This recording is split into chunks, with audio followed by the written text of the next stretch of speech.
Good morning, Prudential Sales Associates. John Joseph here. Hey, the other day I had an opportunity to give a presentation to a number of business owners around Las Vegas. And I thought the information that I shared with them would be great for you to hear. Because guess what? Business is business and sales is sales, and it all applies across all forms of businesses. So I thought I want to share these thoughts with you. So I wrote down here, set yourself up for success. I said, understand the importance of your thoughts. Your thoughts control your attitude, and your attitude controls your actions. When you have positive thoughts, those positive thoughts translate into a great attitude. And when you have a great attitude each and every day, the actions you take are proactive in helping you get more business. Now, what do I mean by that? Hey, when you wake up in the morning, your thoughts are great because you're doing your affirmations. And it gives you a great attitude, which causes your actions to be more proactive, like lead generation, lead follow-up, and going out on great presentations. So your thoughts are huge in your success. What are you doing to maintain your thought process? Remember, the importance of your thought is in direct relation to your success each and every day. I wrote down, understand your motivation for doing what you do. Now, we've said this 100 times. You need to understand your motivation. Why is it that you get up in the morning and go to work? Well, it's certainly not to sell real estate. That's not all that exciting. But it's the money that you earn from selling that should make you excited, because that money is going to bring you a lifestyle. Going to Hawaii, going around the country, buying that new car, whatever it is for you, whatever it is that motivates you. Remember, motivation actually means a motive to take action. So what motives do you have that's going to cause you to take an action? And if you have good thoughts, your actions each day should be pretty darn simple. Third, I wrote down, are your goals in line with your motivation? Okay, I am motivated to earn $100,000 this year so I could take a trip to Disneyland with my family. Well, I know that trip is going to cost me $5,000. Now, are your goals for the day in line with that motivation? Are you doing the necessary steps or taking the necessary actions to earn that $100,000 so that you can go to Disneyland at the end of the year? Are your goals in line with your motivations? Think about what you do each day. Then I wrote, have a schedule that's in line with your goals. If you know that you have to close 30 deals this year, then that means generally you have to speak with 30 people a day. But if you only have 1 hour scheduled for lead generation, or in some cases no hours scheduled for lead generation, is that really in line with what you're trying to achieve? Of course not. Set yourself up for success. Make sure your schedule is in line with your goals, which is in line with your motivation.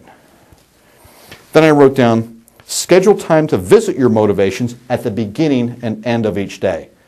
That's a lot of words to say, have a dream board and look at it a lot. That's what it means. Do you have a dream board? Do you have a picture of you and Mickey Mouse? Do you have a picture of that new cool car that you want to have? Do you have a picture of the Fiji Islands? Whatever it is for you, look at it each morning, because that's going to give you that motivation to take action.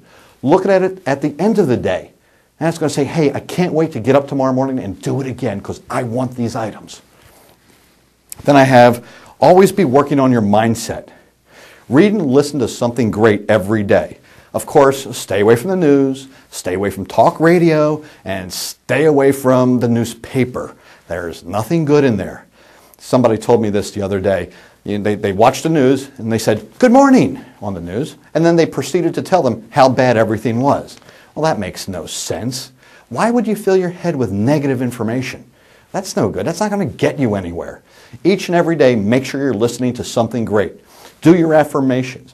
Learn something new about your business, but stay away from the negativity, because all that does is negatively impact your mindset, and that's not where you need to be. And then I actually read these I got one more thing on mindset. You know what? Mindset makes up 90% of your success. Success is made up of 90% mindset, 5% skills, and 5% dumb luck. So if you could work on that 90% in your mindset, then you could be very successful. Then I wrote down, I actually read these 3 points the other day and I wanted to share them with you. It says the difference between successful agents and those that are not successful. It says successful real estate agents associate with positive and successful agents. Unsuccessful agents associate with negative and unsuccessful agents. Well, pretty straightforward. Hey, who are you hanging around with? Are you hanging around with the successful people, the winners, or are you hanging around with the losers? Take a look at who you're with. Then I read, successful agents are committed to becoming more successful. It says, successful agents are committed to becoming more successful. And then unsuccessful agents just want to be successful. Do you want to be successful or are you successful? Interesting thought. Then it says successful agents think in terms of both. Successful agents think in terms of both. Unsuccessful agents think in terms of either or. Here's a really cool thing about success. It's always about the other person. You're serving others, so you have to look at a win-win situation. Not, I'm going to get that listed and you're not. I'm going to take this house at a price that I want, not what you want, Mr. Seller. Think in terms of both. How could both people win? And then finally, successful agents consistently learn and grow. Unsuccessful agents think they already know. One more time. Successful agents constantly learn and grow. Unsuccessful agents think they already know. It's really amazing. Most of the agents that leave Prudential are the ones with the least amount of production because they know it all. They always tell us, oh, I already know how to do all this stuff. I'm going to go to another company now and do it. Fact of the matter is, they never do it. How do we know this? We track them. We track exactly what their production is. Our successful agents learn and grow every day. And that's why we appreciate who you are and what you do. And we thank you for being part of our team. Now, go make it a great day.